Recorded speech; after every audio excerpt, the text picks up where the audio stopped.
Iran की ताज़ा तरीन तजावीज़ मिल गई, जल्द जायजा लूंगा। ये सोच नहीं सकते कि ईरान की तजावीज़ काबिल कबूल होंगी। हमारी मुज़ाकरात की सलाहियत लामहदूद है। बाज़ अरकान कांग्रेस मुज़ाकरात की सलाहियत को महदूद करना चाहते हैं। हमारी ईरान की नाकाबंदी दोस्ताना है। अमरीकी सदर डोनाल्ड ट्रंप का कहना है कि इस बात का इम्कान मौजूद है कि अमरीका ईरान के खिलाफ अपने हमले दोबारा शुरू कर दे। ईरान ने 47 साल के दौरान इंसानियत और दुनिया के खिलाफ अपने इकदाम की अभी तक इतनी बड़ी कीमत अदा नहीं की। मुआहदे के मजमूई ढांचे से आगाह कर दिया गया था, हम अभी तफसीली मतन फराहम किया जाना है।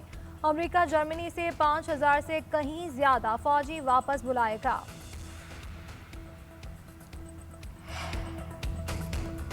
बातचीत या जंग गेंद अब अमेरिका के कोर्ट में है। ईरानी नायब वज़ीर ख़ारजा काज़िम गरीब आबादी ने कहा कि ईरान दोनों रास्तों के लिए तैयार है। अमेरिका चाहे तो सिफारतकारी इख्तियार करें, यहाँ महाज ज़राए जारी रखे। ईरान हमेशा कौमी मफादात की बुनियाद पर सिफारतकारी पर यकीन रखता है। अपने अवाम और सरजमीन के दिफा के लिए हर किस्म की जारियत का फैसला कौन जवाब देने के लिए तैयार है।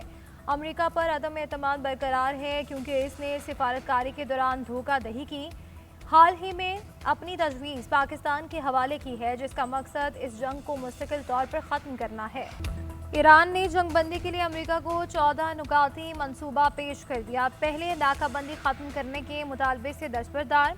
तजावीज़ में शराइत में नरमी खतरे से अमरीकी फ़ौजियों को इनखला और मुंजमद ईरानी असासों की बहाली शामिल। बहरी नाकाबंदी और दीगर पाबंदियों का खात्मा नुकात में शामिल। लेबनान समेत तमाम महाजों पर जंग के खात्मे का मुतालबा। जंग बंदी के लिए अमेरिका की 2 माह की डेडलाइन कम। मसाइल 30 दिन में हल किए जाएं। Turn your ship around. Evacuate your engine room immediately. And we took over the ship. We took over the cargo, took over the oil. It's a very profitable business. Who would have thought we were doing that? We're like pirates. We're sort of like pirates. ईरानी बंदरगाहों की नाकाबंदी से मुतालिक अमरीकी सदर का बयान एतराफ़ जुर्म है। ईरानी वज़ीर ख़ारजा के तर्जुमान इस्माइल बकई का कहना है कि ट्रंप ने ईरानी जहाज़ों पर कब्जे को कज़ाकी कहा। ये कोई ज़बान की लड़खड़ाहट नहीं थी, ये इन इक़दामात की मुजरिमाना नौयत का खुला और अफसोसनाक एतराफ़ था जो अमरीका बैनुल-अक़वामी बहरी सफ़र के खिलाफ कर रहा है। आलमी बरादरी और अक़वाम मुत्तहिदा के सेक्रेटरी जनरल इसका नोटिस है। आलमी कानून की खुली खिलाफ वर्जियों को मामूल बनाने को सख्ती से मुस्तरद किया जाए। ईरान का अपना हुर्मुज़ के इंतजाम के लिए नया कानून बनाने का ऐलान। ईरानी पार्लियामान के नायब स्पीकर का कहना है कि नए कानून में इजरायली जहाज़ों को कभी भी इजाज़त नहीं दी जाएगी। दुश्मन ममालिक के जहाज़ों को जंगी हर्जाना देने तक गुजरने नहीं दिया जाएगा। दीगर ममालिक के जहाज़ ईरान से पेशगी इजाज़त और मंजूरी के बाद गुजर सकेंगे। ईरानी रुकने पार्लियामेंट रज़ा रज़ाई का कहना है कि अपना हुर्मुज़ का कंट्रोल जोहरी हथियारों से ज़्यादा अहम है। अपना हुर्मुज़ पर कंट्रोल हासिल करना ईरानी अवाम का मुतालबा है। हम इस हक से दस्तबरदार नहीं होंगे। अपना हुर्मुज़ से मिलने वाली फ़ीस का 30% फ़ौजी इंफ्रास्ट्रक्चर को मजबूत करने पर खर्च होगा।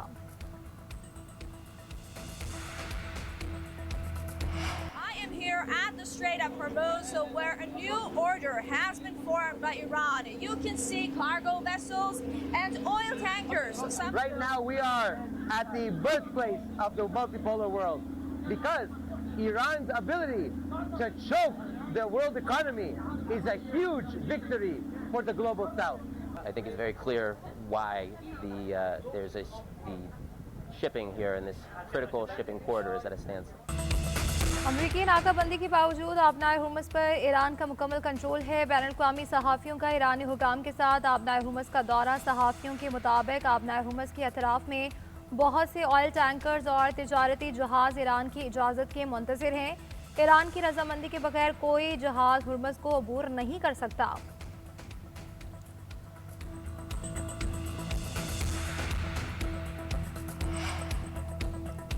ईरानी वज़ीर ख़ारजा का रूसी हममंसब से टेलीफोनिक रब्ता सरगई लारोफ ने तेहरान पर हमले की मज़म्मत और रूस के उसूली मौक़िफ़ को दोहरा दिया। कहा कि रूस ख़ित्ते में जंग के ख़ात्मे और ईरान की मदद को तैयार है। जंग के ख़ात्मे और मगरबी एशिया में अमन की बहाली के लिए ताउन करेंगे। ईरान और फ्रांस के वज़ीर ख़ारजा का भी टेलीफोनिक रब्ता ख़ित्ते में पायदार अमन और सलामती के हवाले से तबादला ख्याल। इलाकाई और बैनुल-अक़वामी सूरत हाल पर तबादला ख्याल। ईरानी वज़ीर ख़ारजा ने फ्रांसीसी हममनसब को जंग के खात्मे के लिए ईरान की स्ट्रेटेजिक कोशिशों से आगाह किया। फ्रांसीसी वज़ीर ख़ारजा ने मुज़ाकरात की हिमायत का इजहार किया। कहा, उम्मीद है ये कोशिशें खित्ते में पायदार अमन और सलामती का बाइस बनेंगे।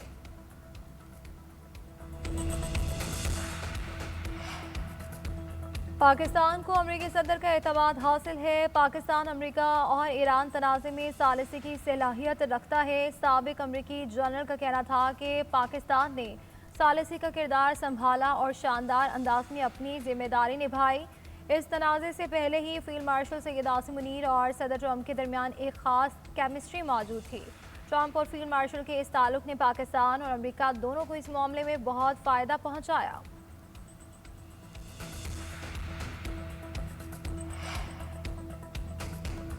अमरीका की असलहे की फराहमी में खलीजी ममालिक को तरजीह, यूरोपीय इत्तेहादियों को सप्लाई मौखर कर दी। अमरीका ने बरतानिया और पोलैंड समेत दीगर ममालिक को असलहे की फराहमी में ताख़ीर से आगाह कर दिया। दूसरी जानिब मशरिक़ वस्ता के इत्तेहादियों को असलहा और फौजी आलात फ़रोख्त करने की मंजूरी दे दी गई। कुवैत को $2.5 अरब का मेटल कमांड सिस्टम और मुतल्लिका आलात फ़रोख्त किए जाएंगे। अमरीकी महकमा ख़ारजा ने कतर को $4 अरब के पेट्रियाट मिसाइल और मुत्तहिदा अरब अमारात को $14 करोड़ 76 लाख के एडवांस वेपन सिस्टम बेचने की मंजूरी दे दी। अमेरिका के 61% अवाम ने ईरान पर जारहियत को गलती करार दे दिया। वाशिंगटन पोस्ट, ABC न्यूज़ और एप्सोस की जानिब से जारी किए गए सर्वे में बताया गया कि 61% अमरीकी शहरियों का मानना है कि ईरान पर हमला एक गलत फैसला था, जबकि सिर्फ 36% ने इस इकदाम की हिमायत की। सर्वे में 90% डेमोक्रेट्स और 71% आज़ाद अफराद ने जंग मुखालिफ राय दी। रिपब्लिकन पार्टी के 19% अफराद ने भी जंग को गलती करार दे दिया। 48% अफराद ने कहा कि अमेरिका को ईरान के साथ अमन मुआहिदा कर लेना चाहिए, चाहे वो कोई बुरी डील ही क्यों ना हो, जबकि 46% ने कहा कि अमेरिका को ईरान के साथ अच्छी डील के लिए दबाव बढ़ाना चाहिए, चाहे इसके लिए दोबारा फौजी कार्रवाई ही क्यों ना करनी पड़े। ट्रंप और शी जिनपिंग की मुलाकात में आपनाए हुकूमत की बहाली और जंगबंदी एजेंडे में सर फहरिस्त होगी। अक़वाम मुत्तहिदा में चीनी सफ़ीर का कहना है कि ईरान अमेरिका जंगबंदी और आपनाए हुकूमत से बिला रोक टोक बहरी जहाज़ों की आमदोरफ्त चीन की हंगामी तरजीहात में शामिल है।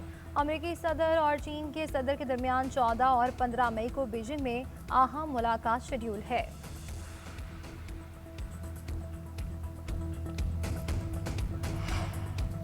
PSL के फाइनल मैच पर बेहतरीन इंतजाम किए जाएं। वज़ीर-ए-आज़म शहबाज शरीफ से मोहसिन नकवी की मुलाकात। वज़ीर-ए-आज़म ने कहा कि खिलाड़ियों और शायकीन को हर मुमकिन सहूलतें दी जाएं। मोहसिन नकवी ने वज़ीर-ए-आज़म को मुल्की सिक्योरिटी सूरत हाल और अमन व अमान के इक़दामात से आगाह किया। PSL फाइनल के इंतजामात पर तफसीली ब्रीफिंग दी।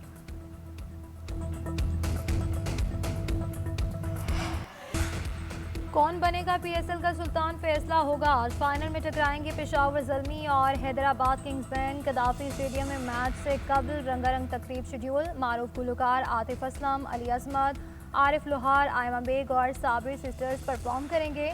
रंगारंग तकरीब के दौरान आतिशबाजी का शानदार मुजाहरा भी किया जाएगा। तकरीब की रिहर्सल के दौरान फनकारों ने अपने इवेंट्स की प्रैक्टिस की। शायकीन को शाम 6 बजे तक स्टेडियम पहुंचने की हिदायत। मैच 1 घंटा आगे कर दिया गया। तकरीब के बाद मैच 8 बजे शुरू किया जाएगा।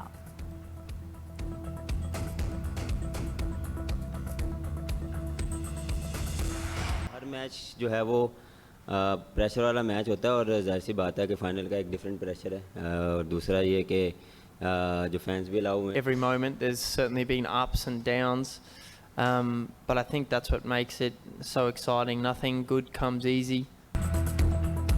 फाइनलिस्ट टीमों के कप्तान ट्रॉफी उठाने के लिए पुरअज़्म पेशावर ज़ल्मी के कप्तान बाबर आजम का कहना है कि पूरी तैयारी के साथ मैदान में उतरेंगे। टूर्नामेंट में हर टीम के खिलाफ मुख्तलिफ हिकमत अमली अपनाई जाएगी।